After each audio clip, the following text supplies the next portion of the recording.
Magic the Gathering was the first trading card game, and it's also the most successful trading card game by players. I'm not sure about by revenue. Pokemon might have them beat out, but it is an incredibly successful. Let's look at the numbers here. So we got the AI overview pulling from Hasbro's news pages. In 2025, generated over 1.7 billion in annual revenue, 59% increase year over year. Let's see. There's this beautiful chart made by some user on Reddit that's been upvoted and archived, showing how in 2016 they're just making 350 million revenue. And so to like 5x that in 10 years, absolutely incredible. It's a popular game. It's a successful game. It's why we follow it. It's why we love it. Other way around. It is successful because we follow it. It is successful because we love it. And we love it for all sorts of reasons. We love it because it is a fun game to play. We love it because it is collectible and enticing. It is valuable. It is incredible to have a hobby that you can spend money on and make money on. You can't do that with your fishing equipment, right? You can't buy a surfboard and then sell it 5 years later for 5x the profit because that surfboard happened to be a really cool one that people just wanted later. As a side note, I sold my Kalia the Vast that I got from the Secret Lair that came out like last year. And wow, $5 for that one card. That I bought the Secret Lair because I thought it was cool and I had a Kalia deck. But I took it apart recently, selling the cards, and what do you know? One card, the commander, worth $85. Crazy. So, anyways, I digress. What's the point? The point is Magic the Gathering has been extremely successful, and they're just doing what they do. They are trying some new things with Universes Beyond, but in general, they make cards, they come out with sets, the sets have some mechanics in them, and they could do more. They could be doing more. They could be innovating more. They could be finding out how to make the game cheaper, more different, more collectible, and they are trying out things every once in a while. But you know who really tries out new things are the games on Kickstarter. And let me introduce you, if you're not introduced yet already, to what was, and I guess still is, the most successful Kickstarter trading card game of all time. Who knows, maybe Cyberpunk that's coming out now will beat this. But check out this 6.2 million, what is that, euros? Hey Siri, what is 6.2 million euros in USD? Stand by. 6.2 euros and dollars. 7 million. Okay, $7.1 million. All right, back to the screen share. And with almost, just barely short of 15,000 backers, their goal was 50,000 euros. But of course, the goals on Kickstarter, let me back up a second. Kickstarter is a fascinating place because you're not guaranteed anything. What you're doing on Kickstarter is pledging money to a creative idea. And so when I backed Altered on Kickstarter, I did so as basically I gave them like $5,500 and said, hey, I really believe and hope that you're going to give me the stuff that you're promising me here. And so I did my Divine Pledge, Divine Pack that you can see on the right. I got 42 booster displays and starter decks and I don't know, some other cool stuff too. Oh, signed sheets. Oh, those were cool. It's too bad I sold them all. And so this is a cool game. Now, what is cool about this game, innovative about this game, is that they did a lot. They did a lot that was new, that was first time new. And I'm wondering if they brag about it here. These are all the pledges and stuff, all the things you can buy, how to play, dive into the world of Altered. So reviews, previews. So a couple of things about Altered that makes it unique and special, and the reasons why I believed in the game enough to put money towards it. This game has kind of two innovative features. The first one are unique cards. Their version of Mythic Rare were called uniques, and unique cards were one of a kind, literally. So imagine if you could open up a booster pack of, Aether Spark, and you could get not Aether Spark, it's a booster pack of Aether Drift, and you could get the Aether Spark, but you could have a copy that's Mythic Rare that had a +1 ability, but someone else opened a copy that's mythic rare that has a +2 ability, but it costs 1 more mana. And someone else opened up a mythic rare Aether Spark that only costs 3 mana, but it only has 2 abilities, not 3. That's what unique cards were. The mythic rarity in Altered were uniques, one of a kind, and they were able to change the stats either slightly or in small ways or in big ways, and that is cool. That is cool. You might say like, oh, that'd be a mess for competitive, or that's just like, that would ruin the game. I don't know. I thought it was cool. I think it was worth a shot. And I'm not too familiar with how competitive play went. I mean, obviously not too well. The game's shutting down. But Uniques was an interesting, innovative idea, to say the least. Now, the second thing they did that was innovative was their digital, the way they digitize. You can digitize your collection. I don't know if do we have pictures of cards here?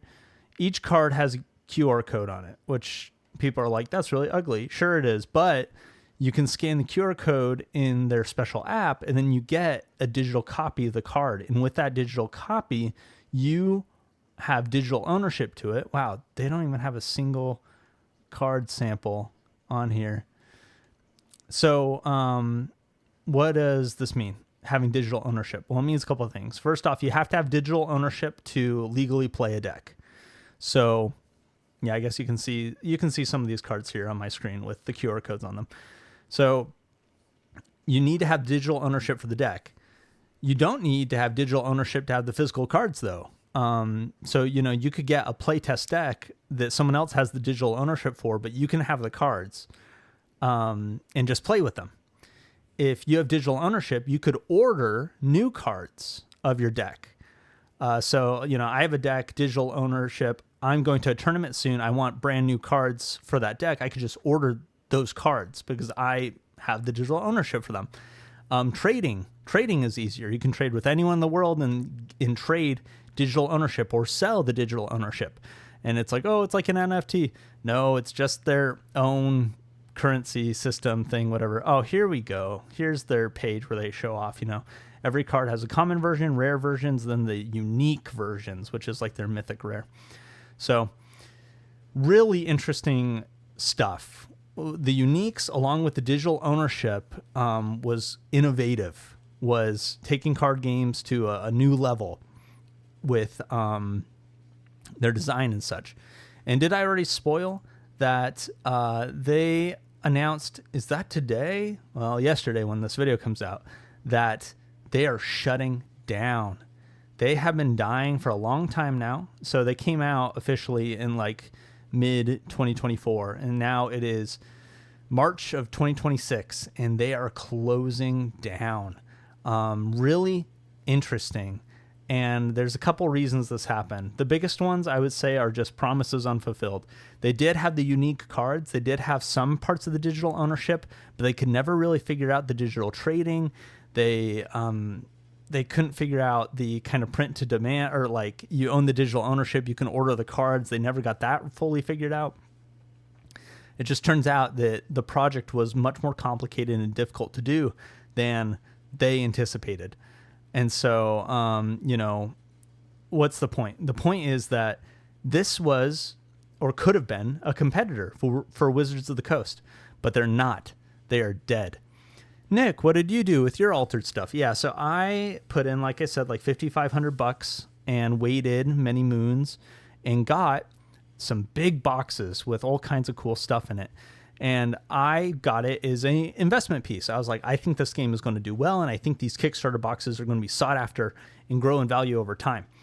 So alongside my Magic buying and selling and collecting and stuff, I have kept a tab on new card games, and this is one of them. And it was the most, and still is, I believe, unless Cyberpunk. I guess let me pull that up, because I know that the Cyberpunk TCG Kickstarter is out right now. I wonder if it's going to blow this out of the water. Yep, it is. Kickstarter Cyberpunk got 9.1 million already. That is crazy. So, okay. Well, Altered is the second most successful trading card game. Anyways, I got my boxes and they're an investment piece, but to mitigate risk, I started selling one at a time, one a month. And so the first month, and so I kind of had a tab on prices. When I first got them, the boxes were like $165, which what is 5,500 divided by 42? 5,500 divided by 42, 130. So my cost was about 130 bucks. And when they came out, they were selling on eBay for like 161, which after shipping and fees isn't great. But maybe it was 165 was the price after shipping fees. I'm not quite sure. Anyways, so I was selling one a month until around December, when things were coming out that the game was not fulfilling their promises. They said they would have this digital marketplace. They said that you'd be able to purchase and get new cards if you had digital ownership for them, and they just weren't doing that. And so at that point, I was like, you know what? Things are kind of going downhill. I kind of feel where the wind's blowing. I'm selling everything. There's a game store in Utah that was interested in taking my remaining, I think there's like 33 Altered Kickstarter boxes I had left, hadn't sold yet. And so I sold all of them for, I think it was about like 130-ish a box. And so after selling those, after selling the starter decks and all the other extra things that came with the kind of Kickstarter Divine pack that I got, I believe I broke even. I might have lost some money, but overall I didn't do quite bad. And guess what? You can buy an Altered Kickstarter booster box right now on eBay for 40, 50 bucks, which is really tempting to me, actually, which is so funny. It is so funny for me to be tempted by this, but I have to think about what else would I do with 40, 50 bucks? And there are cooler things that I would do with 40, 50 bucks. So I might need to rein myself in. But anyways, so it's an interesting story. It's another failed trading card game. And it's another reason why Wizards just doesn't need to change.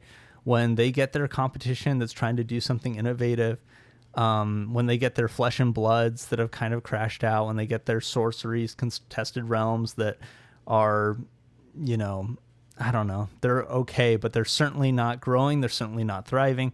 Then you could compare or say like, oh, well, Magic has to compete with Pokemon, or they have to compete with One Piece or something like that. And maybe, but you don't see a lot of innovation there too. It's just interesting. Like Sorcery Contested Realm is another good example of a trading card game that was innovating. It was doing this chest grid style play system and artwork that is all hand painted.